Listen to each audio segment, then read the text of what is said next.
Hello, I'm Rachel Gilmore, your least favorite person's least favorite journalist. Welcome to Bubble Pop, the spooky show. Get it? Because it's Halloween today, where we talk about some of the scariest headlines and ghoulish news tidbits so you don't have to doom scroll. And for season 2, you guys know this by now, we are doing it live. So just a reminder that if you want to support the show, you can do so on Patreon, Substack, Twitch, YouTube, as well as anywhere you like to listen. And while we're live, you can use the super chat function on YouTube to ask a question that, provided it's appropriate, I will take at the end of the show or ask to my guests. So because it is Halloween, I've got an episode straight out of your nightmares ready today, because there's nothing scarier than a true story. And today we're breaking down something terrifyingly cringe: far-right culture. See, there are actually semi-secret ways that these guys signal to each other that they're part of the far right, some more obvious than others. They also have their own in-groups, jokes, or in-group jokes, art, music, and day-to-day practices. So saying or doing a lot of this stuff does not inherently mean that you're far right. But if you're part of the far right, you're probably saying or doing some of this stuff. Luckily, we've got a Rosetta Stone here to translate it all. A new book was just published called Contemporary Far-Right Culture: The Art, Music, and Everyday Practices of Violent Extremism. And I got my grubby little paws on it. It's a fascinating read that tells you all about the actual culture of the far right today, from the QAnon group chats to Tradwife influencers to christgram, far-right fiction, and fashwave. Who better to help us dig into all of this than one of the men who edited this new book and another top expert on the far right? Amarnath Amarasingam is one of the country's top experts on extremism. He's an associate professor at Queen's University and is a senior research fellow at the Institute for Strategic Dialogue. Our other iconic expert voice is Amy Mack. She's a Canada Research Chair in Digital Extremism, an assistant professor in new media at the University of Lethbridge, and she's co-director of the research at the Canadian Institute for Far-Right Studies. I am extremely, unreasonably stoked for this conversation. So, Amar, Amy, welcome to Bubble Pop. Thank you. Thank you for having us.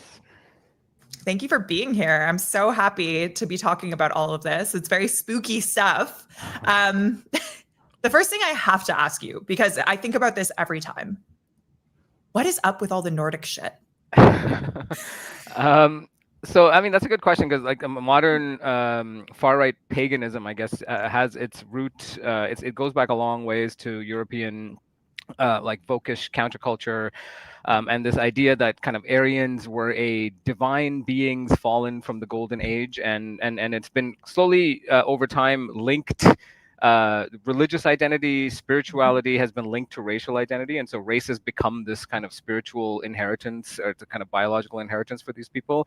And so what that means is Christianity is often seen as a kind of Jewish conspiracy theory that was meant to kind of pacify Europeans, destroy their warrior spirit. And this is where a few interesting ideas come into play. I know you covered the conference in Vancouver that was a couple months ago now, and so one of the speakers of that at that conference talks often about this idea of metagenetics, which is a fancy way of saying spirituality is actually hereditary, and so it's your spiritual identity is engraved in your DNA, and it has been buried by, you know, name your out group here, Jewish conspiracies, whatnot, has been buried over the long period, over the years, and can be reawoken, right? And so you can do certain rituals, you can be in touch with nature, you can engage in warrior-like activities, i.e. active clubs, to reawaken this buried DNA, spiritual DNA, and bring it to the fore, right? And so what they try to do, I mean, to go to your question, is they try to find a pre-Christian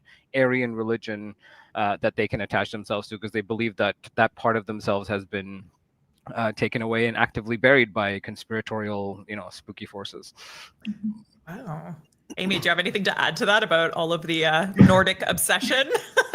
Yeah, and I think I'll take it away a little bit from the sort of spiritual component of the Nordic sort of perception there, to think about how Canada as a nation state has also always been obsessed with sort of the Nordic stock, right? Like if we look at how immigration was framed in like 1910 and the late 1800s, it was about trying to get folks from, Northwestern Europe to emigrate to Canada because there was this perception that there was a genetic superiority to those folks, right? They were from these harsh climates, they were rugged, they were well suited to survive in these sorts of places.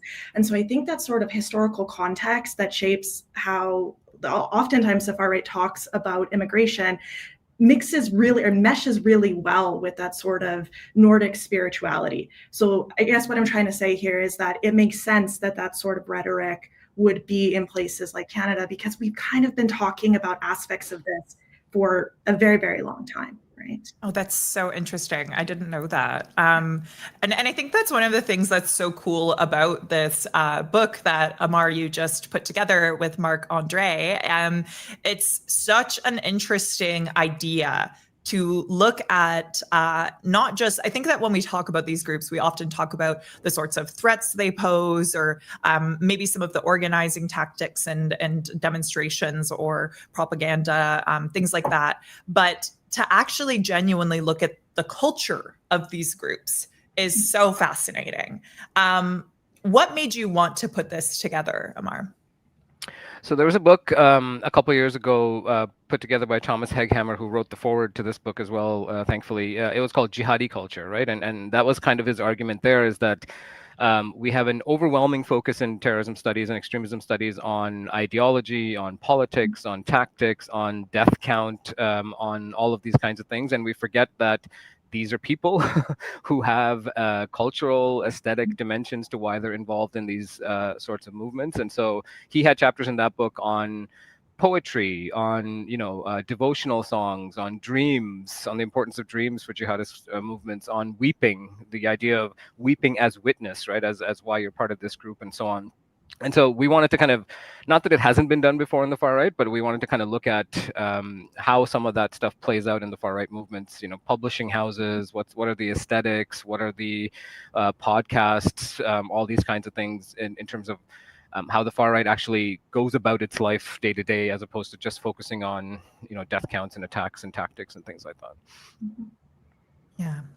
Yeah, I find it really interesting too, as a means of understanding how people get sort of radicalized into these movements, and sort of the pathways and areas of benign interest that kind of have this overlap, right?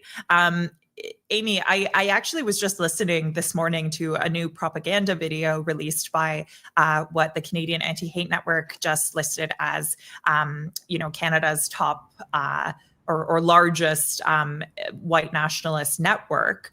And one thing that struck me was, in these public facing moments, how they sort of tamp down their rhetoric to try to appeal to these broader audiences. Is that an intentional tactic? And how often do you see that from these groups?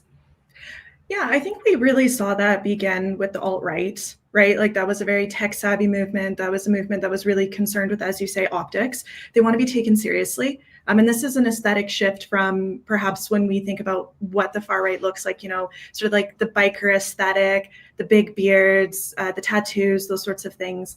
I think there was a real sense that these folks had baggage associated with their aesthetic, and if they wanted to be taken seriously by the mainstream, because I do think on some level this is a political project that is trying to make inroads into the mainstream, regular folks need to take them seriously. We see that a lot in other ways. My work is in Alberta, so right now we're seeing sort of a move away from visible protests and rallies and more towards infiltrating municipal governments and school boards. And it's because this is seen as a more PR-friendly way of approaching far-right goals and policies and just general movement, goals. So Yeah. I would say it's increasingly common. Yeah. Interesting. One thing I also found kind of interesting was, as I was reading this book, Amar, one theme that constantly stuck out to me was co-option. These guys are co-opting constantly. Yeah. We got Pepe the Frog, the OK symbol, which, half of these are kind of start as trolls, but then, sort of morph into something a little more ambiguous. Taking vaporwave music and art and turning it into this sort of fashwave aesthetic and making music accordingly. Even the far right comics that one guy wrote actually had sort of, it was basically like a far right Avengers. There wasn't a lot of original ideas there. So why is there so much co-option as opposed to sort of original art and culture in these communities? Yeah, I mean, I think there's two reasons. One, it's a very deliberate strategy to kind of sneak far-right ideology into mainstream spaces. And so this was all, I think, kind of a reaction to social media companies deciding to take stuff down back in 2015. I'm that old, and so this was explicit far-right content would get taken down. So they quite actively, and we watched it happen in real time, figured out ways around it. It's right. One of the ways was to hijack mainstream symbols, right? So they couldn't, at the very least, they could claim irony. At the very least, they could just say, this makes sense for our in group. And so we could put Pepe the Frog out there. The vast majority of the people wouldn't know what you're talking about, but it became a kind of inside joke for them, right? And so that's one of the reasons. And I think the other co-optation part of it is social performance, right? It transforms symbols. It transforms fascism from kind of an ideology to a look, right? To like a lifestyle brand almost. And so it becomes something you can use to kind of push double meanings and push and kind of troll the media as a result of that, right? And so that becomes part of what they're doing also. It's a quite a deliberate strategy, I think. Yeah. Amy, did you want to jump in there? Yeah, I just want to say, it's an effective strategy. It's one that makes countering very difficult, because if you're reporting a Pepe the Frog meme, if the folks on the other side of that report don't understand what this is actually indexing, what it's pointing to, then our ability to have things taken down or to push back against them is often met with resistance from folks in the mainstream. Like, why am I so concerned about these things that just look kind of silly and don't feel like a big deal, right? So it poses a real challenge for those of us who work in preventing and countering violent extremism. Yeah, on that, Amy, you guys kind of already touched on the next thing I was hoping to dig into on this sort of co-option and all of these things with double meanings, but I do wonder sometimes about the role of the media in this, and where we kind of, as journalists, can screw up.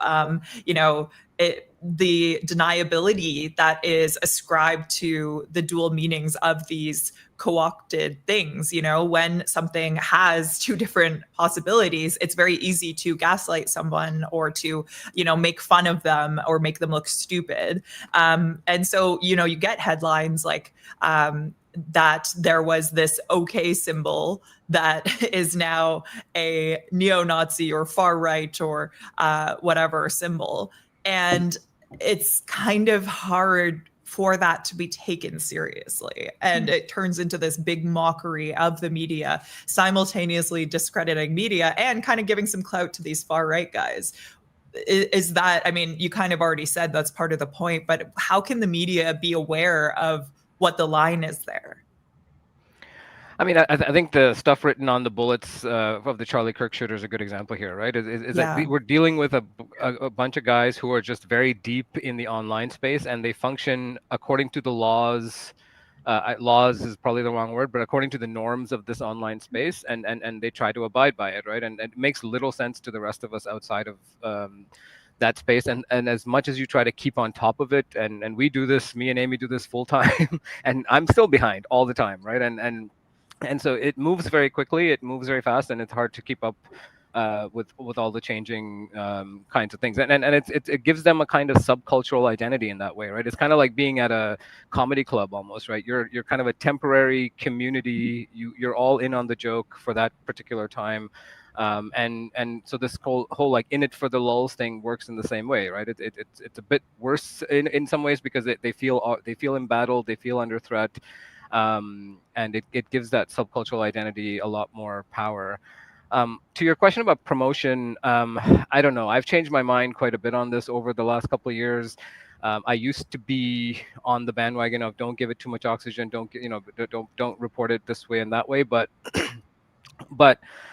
I think I've changed my mind a bit on it, especially since some of these guys are in the fucking White House now. Yeah.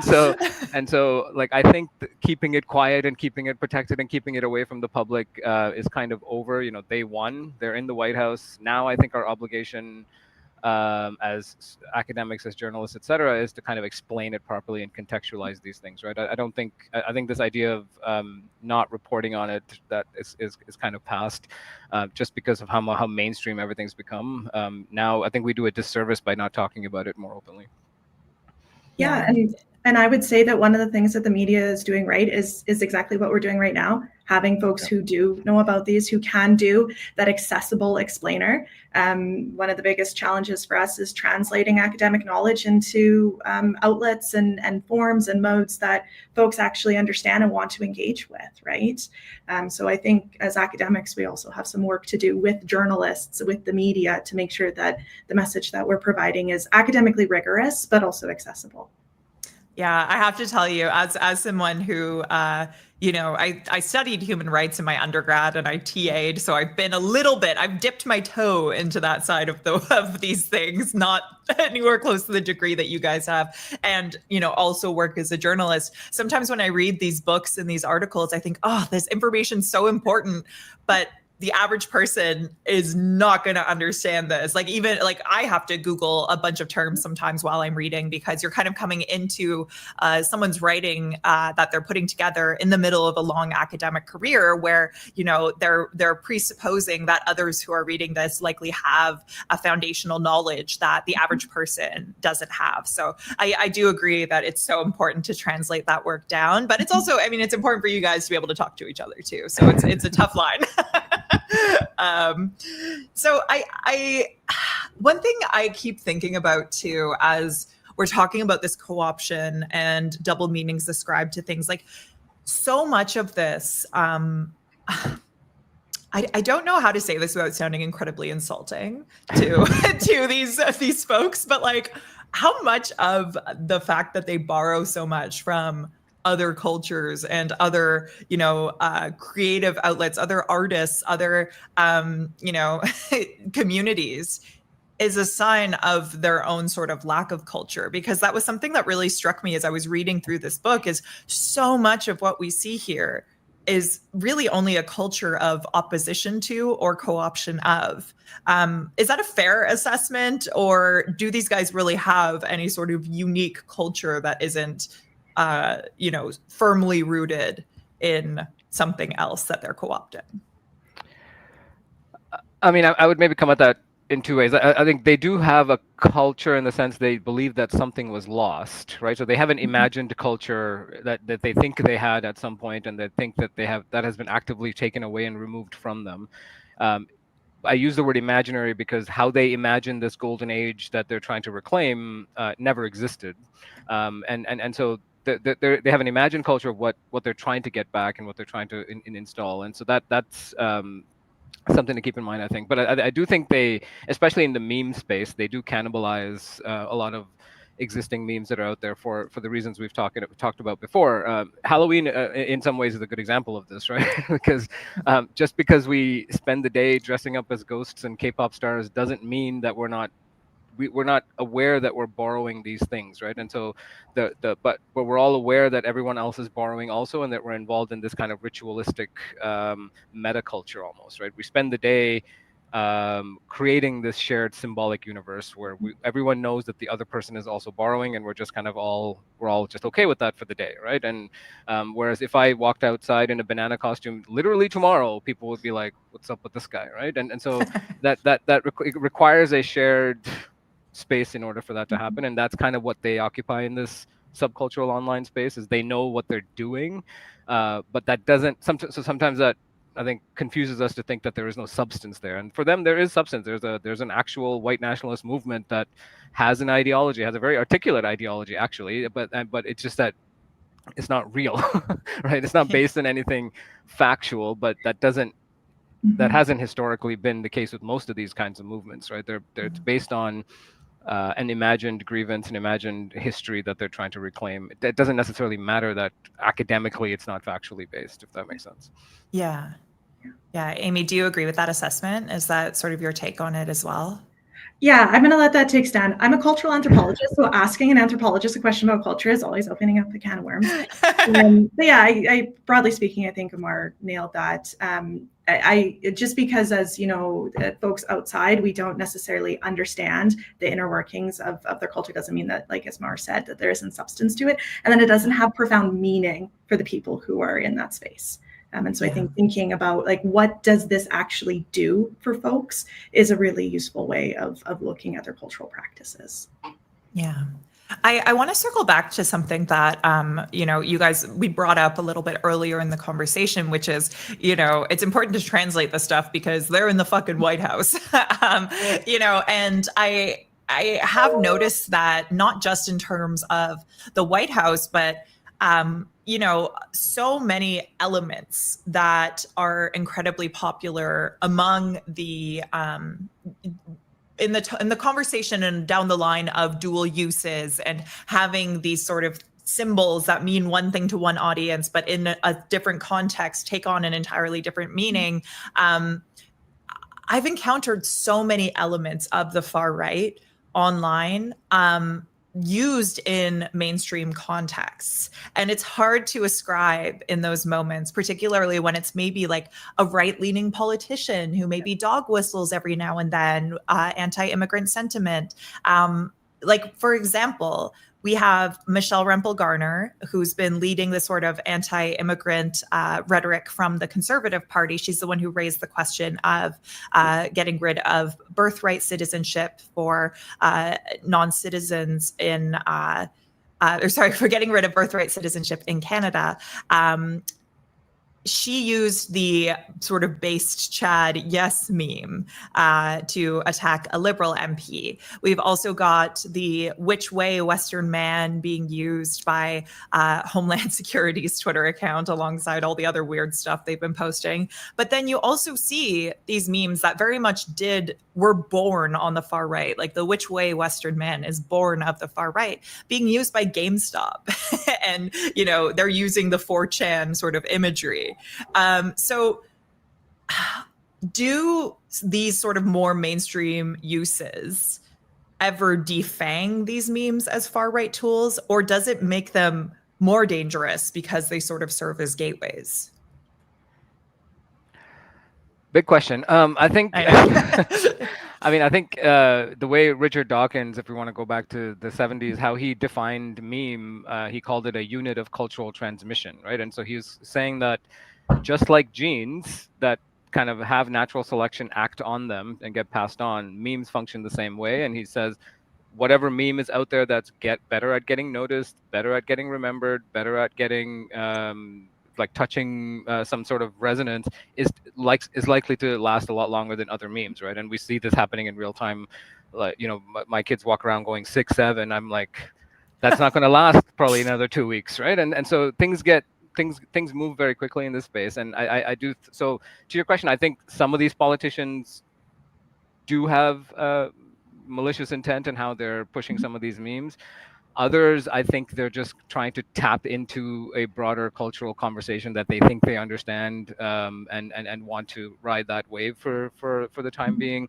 Like my 9-year-old walks around saying Chad now, and the first time I heard it, I was kind of like, what the hell are you talking about, right? Because it very clearly came from the incel landscape.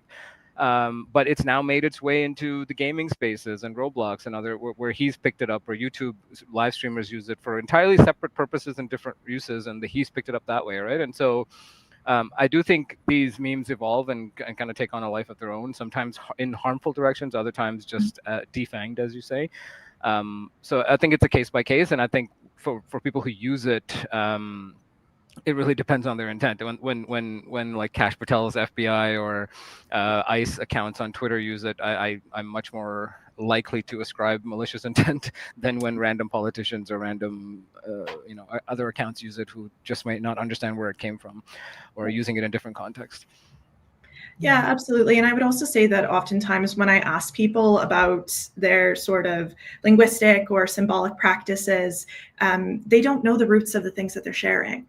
So then when I say, like, did you know that this is actually anti-Semitic? They do a lot of backpedaling to try and frame it in a way that is like, well, no, I'm using this thing, but I'm not doing it in an anti-Semitic way.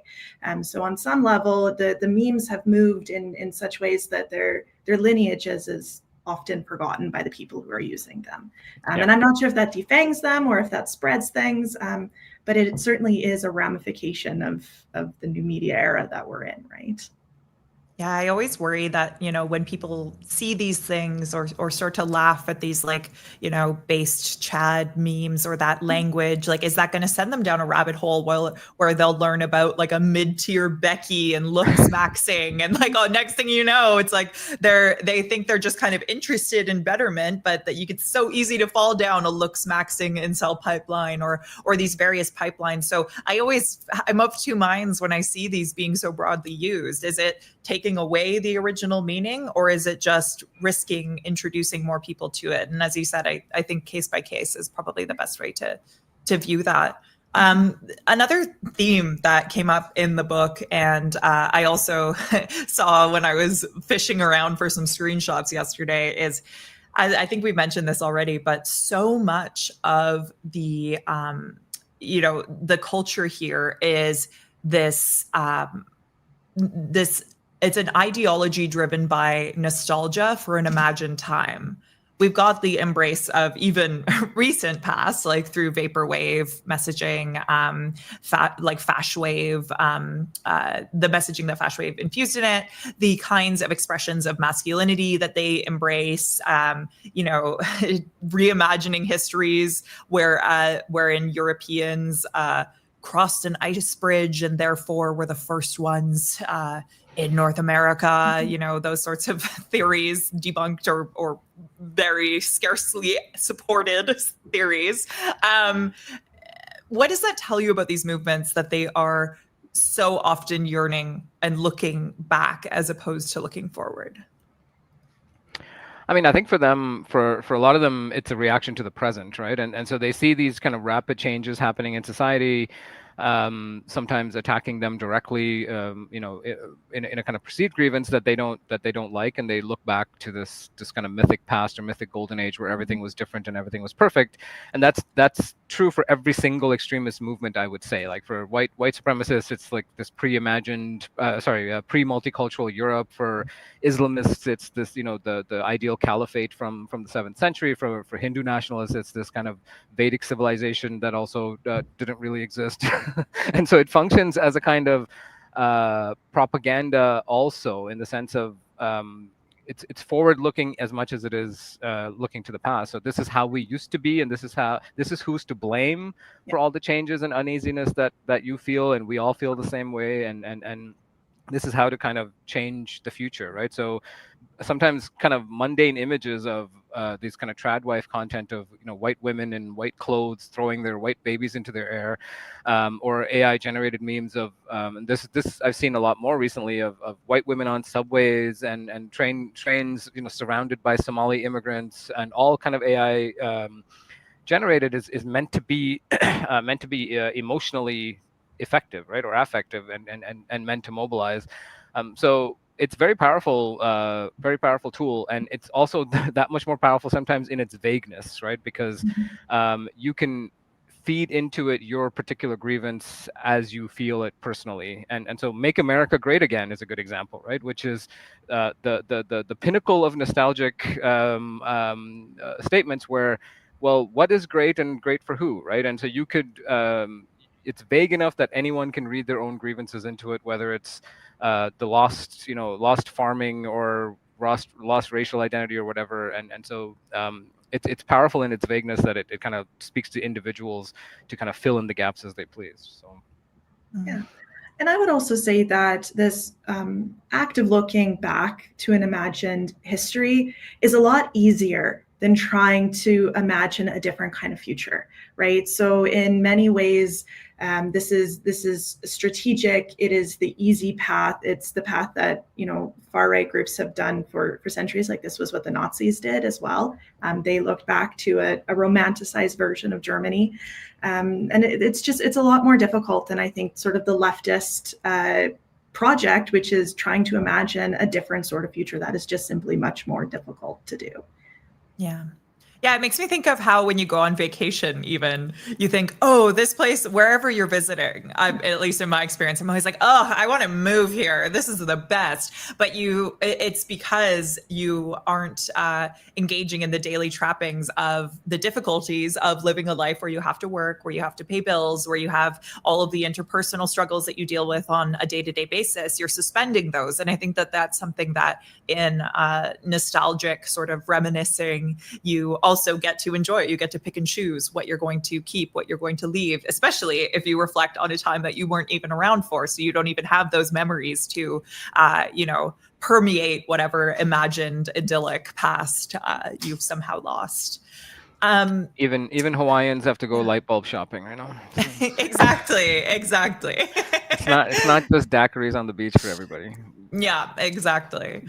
So you mentioned, Tradwives in what we were just discussing there. And it made me think about this. I think that so much of these conversations around far right culture are a question of degrees and, desensitization to ideas that aren't necessarily always in their own right bad, but then lead you down a path that can turn quite toxic quite quickly. And that also came up in the book, where there were things like looking at tradwives, which, getting really into baking or maybe wanting to dress a certain way or have an aesthetic isn't inherently going to turn you into someone who preaches subservience to men and,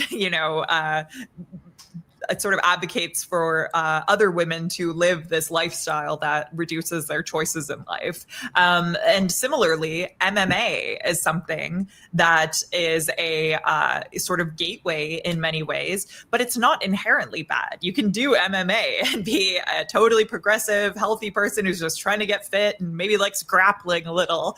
But a lot of martial arts scenes have been used as sort of recruiting tools, recruiting grounds, and even just using the language of martial arts training or, various kinds of fighting training, I've noticed have been used as recruiting tools for active clubs. They say, oh, we're just going to help you get fit, teach you how to fight, things like that. So how do average people who might have an interest in these sorts of communities, whether it be MMA or baking or maybe getting into farming, watch for signs in their community that there might be individuals looking to co-opt that moment, that interest for nefarious means? I'll go back to the typical statement that any radicalization expert will tell you is no one thing by itself is an indicator of anything, right? And so Yeah. I'm old enough to remember when long beards and Muslims in thobes were seen as indicators by law enforcement agencies, and convert, even as something basic as conversion to Islam was considered as a risk factor, right? And so I don't think we should replicate the far right versions of that and just say these things are gateway drugs or something like that. But I do think so it's always a confluence of things in addition to all of these interests that are potential threats. And so you might be really into MMA or really into martial arts, but if it becomes about racial purity or the warrior spirit or preparing for the collapse of civilization, that's why you're training. Well, then that's something to ask a secondary question about, right? There might be a few follow-ups to that one. If your coach is like, hey, by the way, we're just getting a little bit ready for the race war. I hope you guys all cool with that. We on the same page? Maybe follow up on that. And similar with baking, right? If it's baking for baking, whatever. But if it's about gender hierarchy and feminine submission and restoring traditional civilization, well, I have a few follow-ups, right? And so I do think it could be an indicator of something, but I really don't want to get to this world where all of these things are potential gateways to this kind of harmful behavior, because I think at the very base it's a waste of time and resources and waste of time and money on the part of the government. I don't want CSIS sitting on tradwife platforms. Like, it's a waste of your time, right? And so we need to be a bit more streamlined in how we think about all this, I think. Yeah, I mean, if you look at my social media algorithm, I'm a tradwife, right? And like I come from rural southern Alberta, so I bake, I cook, I know how to make a root cellar. Like, I have all these skills, but so if you were to just look at my social media presence, you probably would make assumptions about me.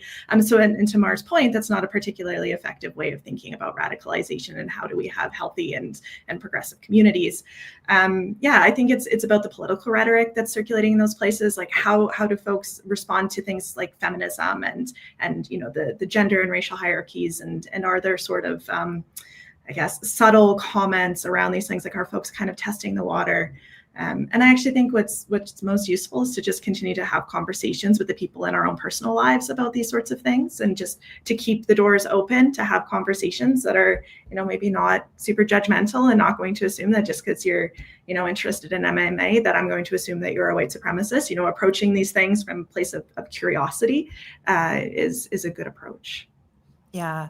And I think that that's something we just saw almost, it almost feels like a variance of a satanic panic right now, where there are, you know, people with these fascist tendencies in the White House right now.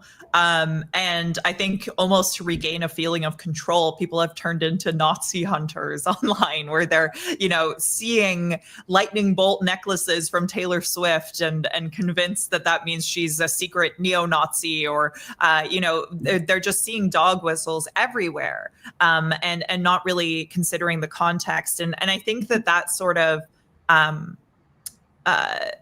when you approach the pursuit or analysis of these signifiers that can mean radicalization, but don't inherently, in that sort of irresponsible way, it can really, I think, dilute conversations and serious conversations that need to happen. I mean, what did you guys think when you saw all that panic about Taylor Swift having a necklace with lightning bolts on it, and people saying that that's her secretly signifying that she's, you know, the SS symbol for neo-Nazism? I mean, what did that make you think about where our society is at right now? Well, it's like back. Somebody was posting about Justin Bieber had his hand in the air walking down the stage, and they said he's doing a Nazi salute a couple of months ago.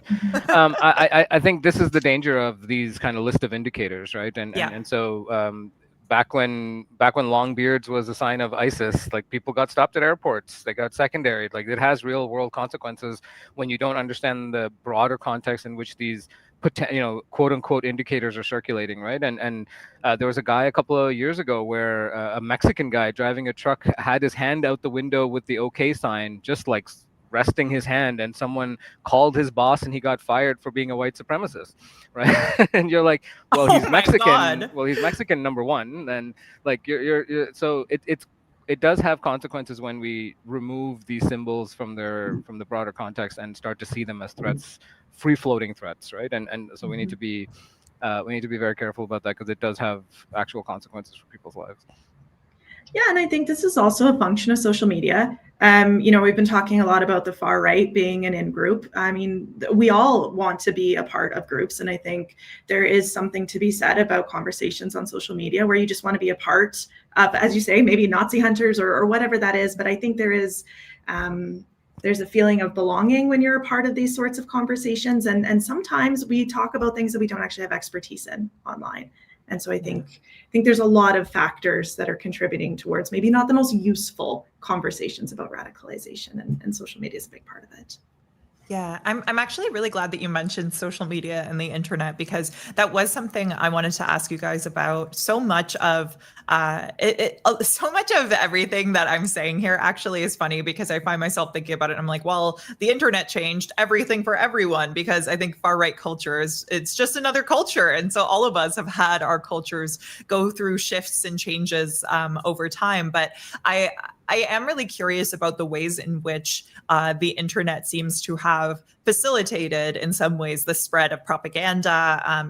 There maybe would have been one neo-Nazi in the village, but now he can go on 4chan and, find everywhere. I guess probably maybe not even 4chan anymore. There's some more radical versions that you can go on, and they can find each other and they can organize. And, literature that used to have to go through a printing house or you'd have to find a way to order online can now just be circulated on the internet. So, translations are much easier to come by for old neo-Nazi literature, or old Nazi literature, not neo-Nazi.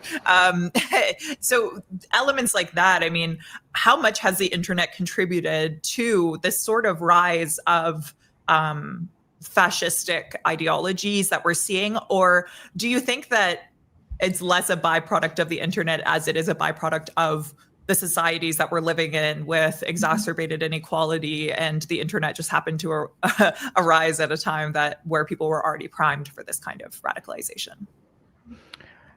So yes to both. I think I mean, extremists use the internet just like me and you use the internet, right? And so what did the internet do for me? Well, I can keep in touch with people better. I can watch stuff online. I can order stuff online. I could, book taxis online. That's what they're using it for too, right? And so I think whatever we use it for, they'll use it for also. So that's one thing.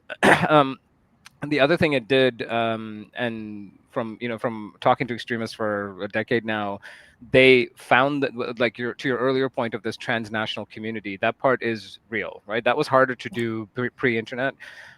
Now they can feel like they're part of this transnational brotherhood or sisterhood globally, where all of these different countries are engaged in the same attack on their in-group. They're all letting immigrants in. They're all letting Muslims in. They're all becoming too woke. They're all, adopting liberal ideas, etc. And we can come together transnationally to push back against this. They share tactics. They share grievances. They share ideologies. They perfect the ideology in the online space. And so that part is new, the kind of scope and scale of it.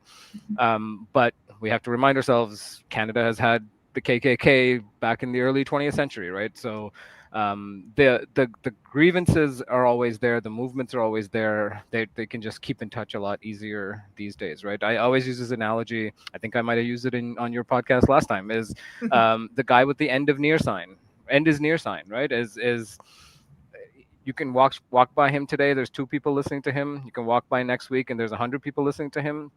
The question we should be asking isn't how did the message change, because the message is the same. The question is, why is it resonating this week as opposed to a couple of weeks ago, right? And so we have to ask that question of what's changed in our culture, what's changed in our societies to make these ridiculous arguments sound plausible, sound interesting, right? So what's changed in the water that this, I'm mixing analogies now, but what's what's changed in us that these messages are now seem relevant, right? And that goes back to your societal question. Yeah. So Amy, what has changed in us? Well, I really do think that post-COVID, like the way our communities and our social bonds have been reshaped has been profoundly shaped by technology. More and more of us have community online than we do offline. That's a product of social media. That's a product of COVID. That's a product of capitalism. That's a product of globalization. So it's perhaps not surprising that the far right is doing this, because to Amar's point, we're all doing this. We're all looking for community online. And so a lot of times when I talk to folks, they're like, I didn't actually really come here for like the anti-vax ideology. I came here because I was looking for people to hang out with. And because, of the things that I went through during COVID, I don't have my offline community anymore. So this is about finding a space that they feel like that they belong in. And I just want to reiterate that like the far right has always been very good at using technology. Whether it's film or radio or television or the early days of the internet, they've always been very effective at it. And so I think, really have to keep an eye on where technology is going. Like the use of AI by the far right is also something that we need to really be keeping our finger on the pulse there, because they are spectacular at spreading their ideologies, at mobilizing, at radicalizing and recruiting. And they've used the tools at their disposal. And sometimes they're the first ones to do it, right? Yes. Sometimes they're the first groups to actually make use of a new technology. And so it's interesting. I think in Canada, the use of these kind of mail-in, the kind of email chains and stuff like that were initially taken up by far-right groups in Canada. And so they're very good at knowing how to spread their message very quickly. Yeah, I have also sort of noticed, I think they can often be very good at tapping into the grievances and the systemic sort of issues that are driving a lot of what is wrong with, the things that actually really are making us struggle in this world, like the inequality, I was listening to the propaganda speech, and as this guy's criticizing this far right leader is criticizing the CBC, he points out the fact that they gave themselves massive bonuses, which is something that actually a lot of journalists are annoyed about, because this is happening at a time when tons of journalists are being laid off. The top brass at CBC gave themselves bonuses. So there are very effective political communicators, and I sometimes worry about the ability for progressive politicians to engage in the same sorts of tactics with ideas behind them that are a lot less nefarious.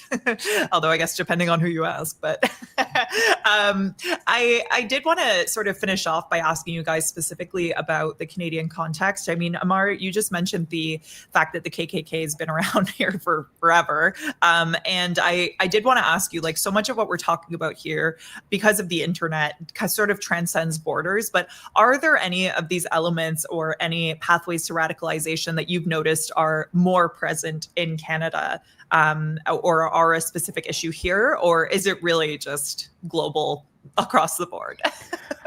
I mean, I think, these national boundaries almost mean nothing these days. I think part of it, I mean, yes and no. They consume a lot of international, transnational content and grievances, and they talk to each other. They're friends with each other, but sometimes the activism is very local, right? And so the way they interact is very local. And so we've had far-right movements going back a long time, from skinhead groups to Blood and Honor to Hammerskins, violent movements and non-violent movements, and that's just evolving more and more in the Canadian space. And now there's like an anti-government populist groups, there are Western chauvinist groups, there are ones that call themselves anti-jihadist, which just mean anti-Muslim. And so so every kind of corner of the variation of these far-right groups exists in Canada. The trend also, which is a little bit more difficult, is the lone actor side of things. Most of these guys these days aren't part of any group, right? So Alexandre Bissonnette, Quebec mosque attacker, wasn't part of a group. Nathaniel Veltman in London, Ontario, wasn't part of a group. The Christchurch shooter wasn't part of a group. And so we have to think of them as part of these social movements, locally and internationally, but they're acting alone. They're not going to be card-carrying members of some. They're not going to show up with a KKK business card, right? They're part of these movements, and they act locally, and that's kind of how they're how they roll these days. And so this idea of what kind of new movements exist, also, I think that's a governmental fixation sometimes, is because we want to list an organization and we want to defund an organization, but it's just people part of these more ecosystems these days that makes it a bit more difficult. Yeah. I'm often asked, like, how many far right groups are active in Alberta? How many individuals? And it's like, that's a really tricky question to answer.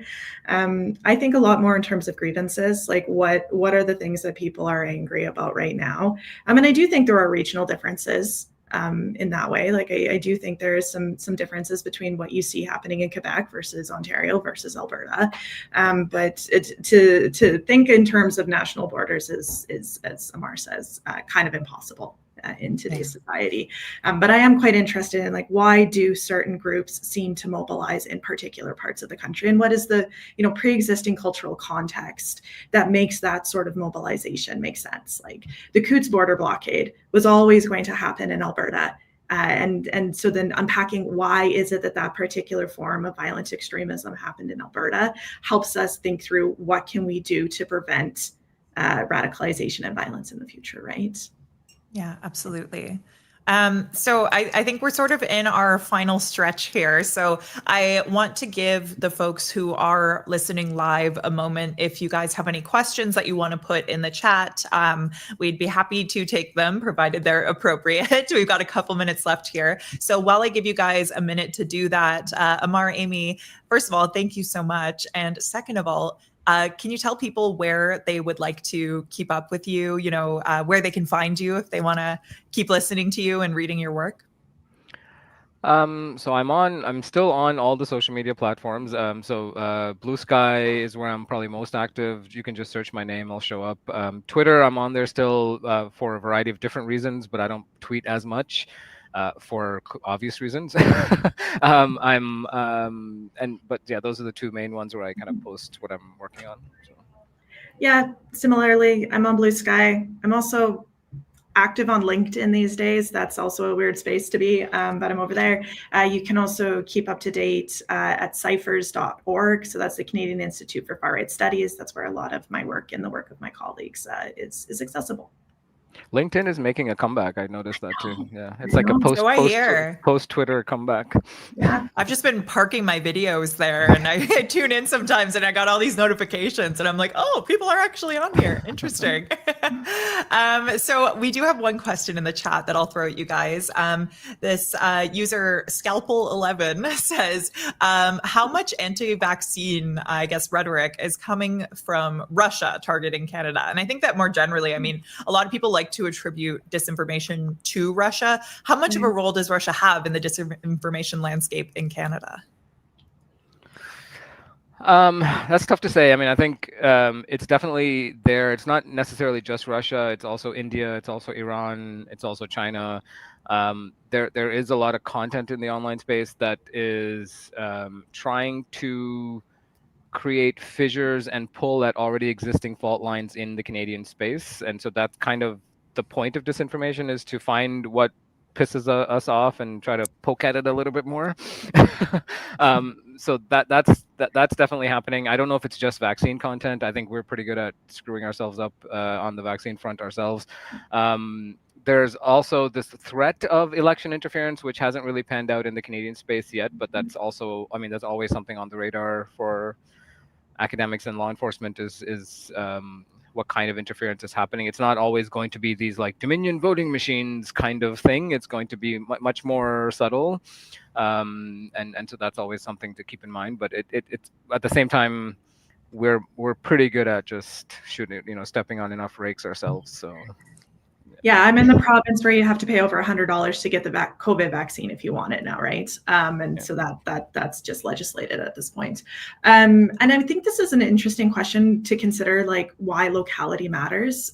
We, like to Tamar's point, we don't need the Russians to give us disinformation about the vaccine when we have a very strong pre-existing anti-vax movement in Southern Alberta that predates COVID, right? There was a lot of vaccine skepticism on the left, actually. So this is where sort of the crunchy granola folks and the far right intersect is vaccine skepticism.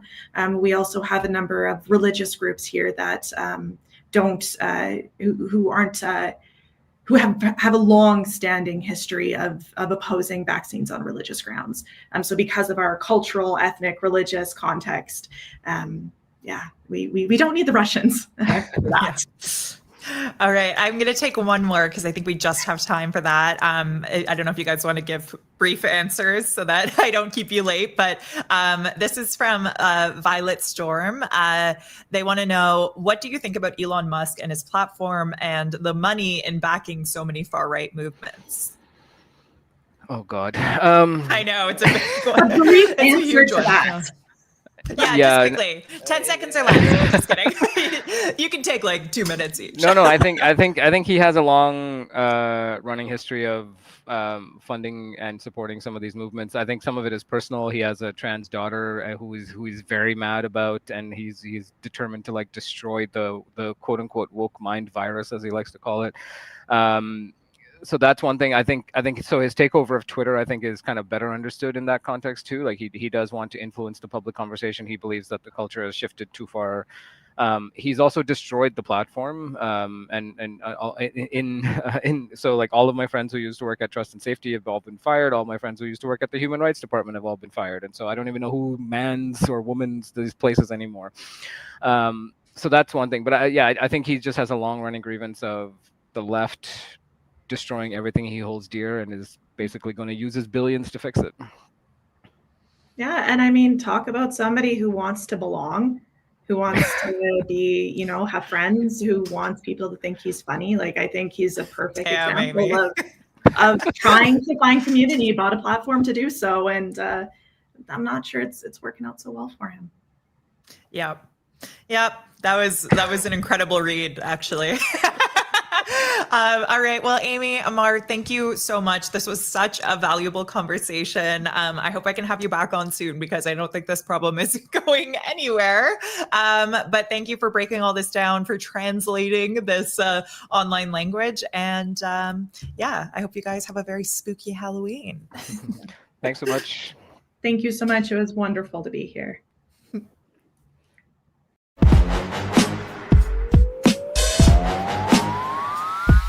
Thank you for listening to this week's episode of Bubble Pop. I'm Rachel Gilmore, your least favorite person's least favorite journalist. If you enjoyed this episode, consider subscribing on YouTube, Patreon, Substack, or wherever you like to listen. You can also find me on TikTok, Instagram, Twitch, and Blue Sky. I'd like to give a special thank you to Hans Vivian Wenzel for making the incredibly groovy music for Bubble Pop. You can find more of his stuff on Spotify under the artist name Hans. That's a lowercase h with an exclamation mark. Thank you again for spending this time with me. This is my dream job. I know I say that every week, but that's because it's true every week, and I couldn't do it for 1 second without your support. So thank you, and I'll see you next time.